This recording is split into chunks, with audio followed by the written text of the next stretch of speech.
Okay, here's the ingredients. This will be our bread number 3.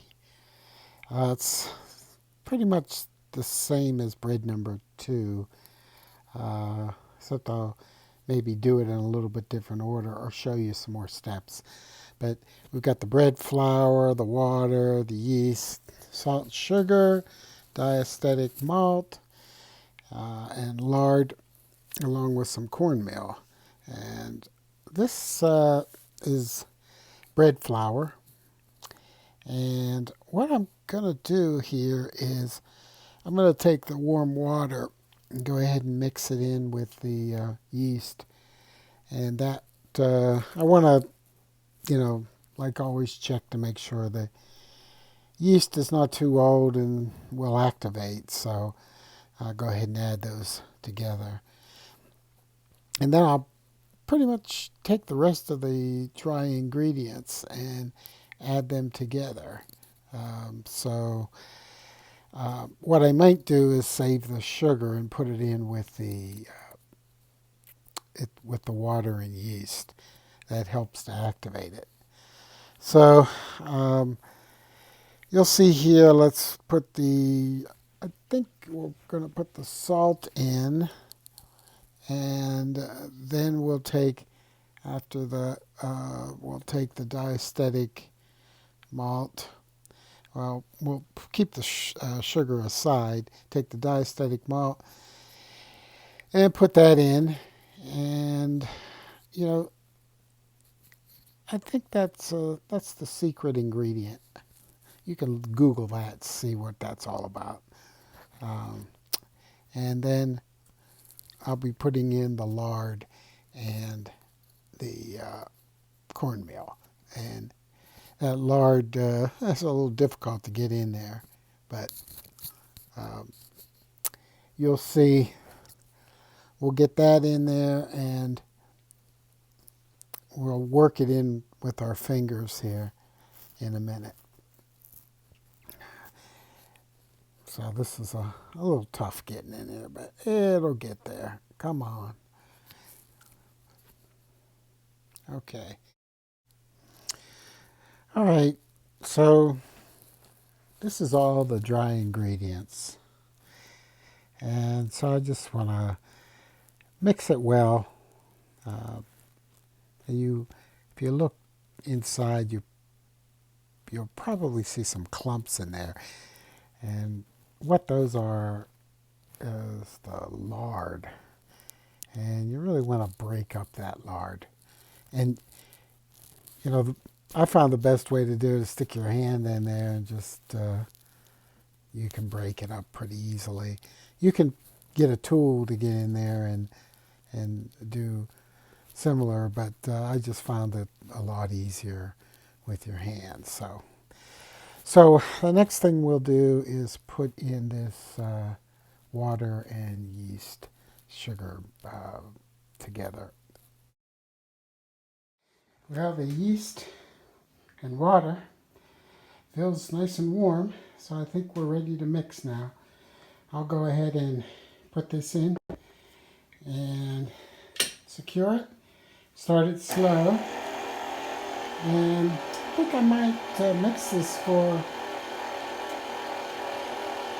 about 10 minutes until it starts to pull away from the bowl. If it doesn't pull away from the bowl, I'll add a little bit more flour.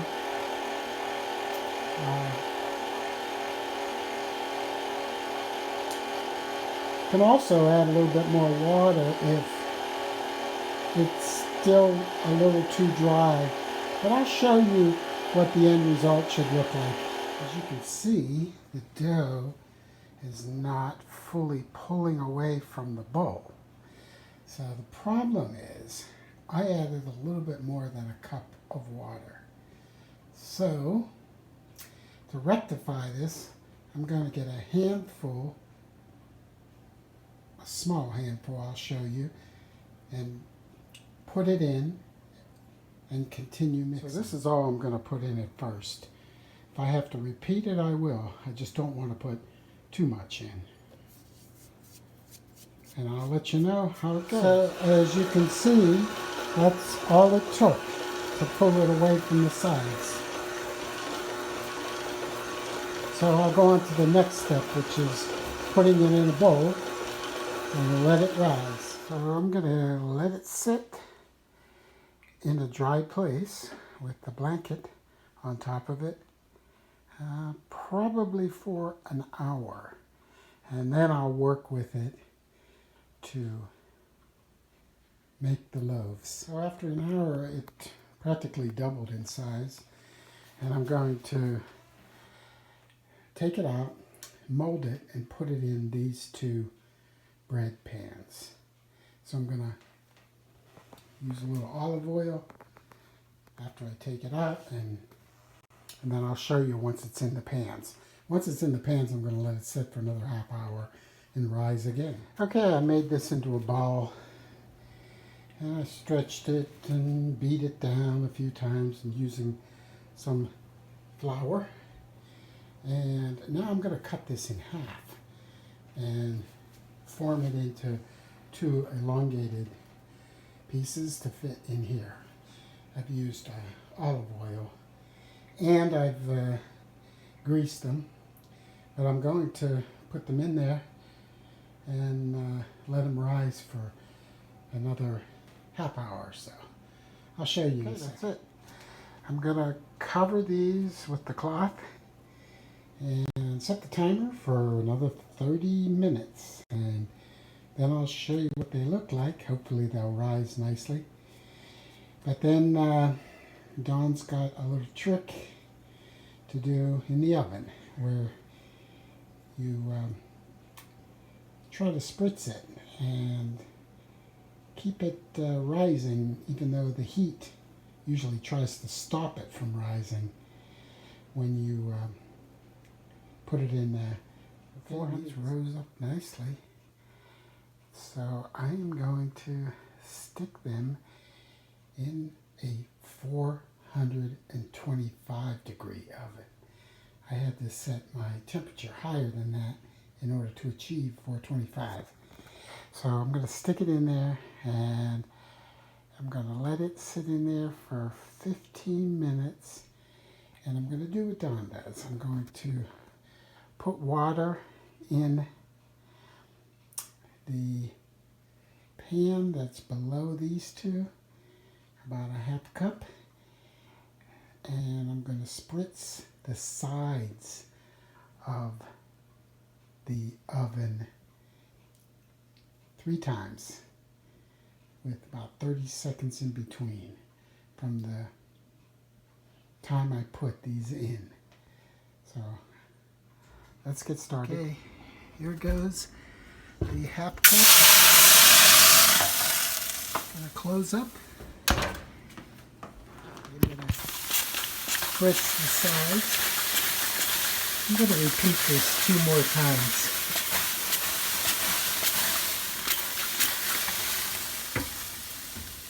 Okay.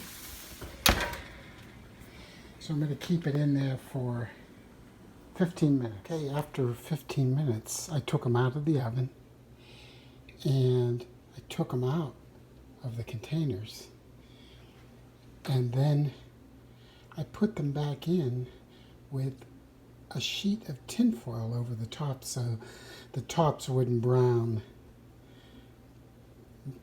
much more than they already are. And that gave the bottom a chance to catch up to the top of the loaf. I also removed the large pan so it could heat from the bottom. Just 5 minutes more. So that's a total cooking time of 20 minutes at 425. And they're out and they look pretty darn good. Can't wait to cut into them. But I'm letting them cool. Well, I also put butter. I spread some butter over the top. It was hard and cold, so it melted it just fine and looks good.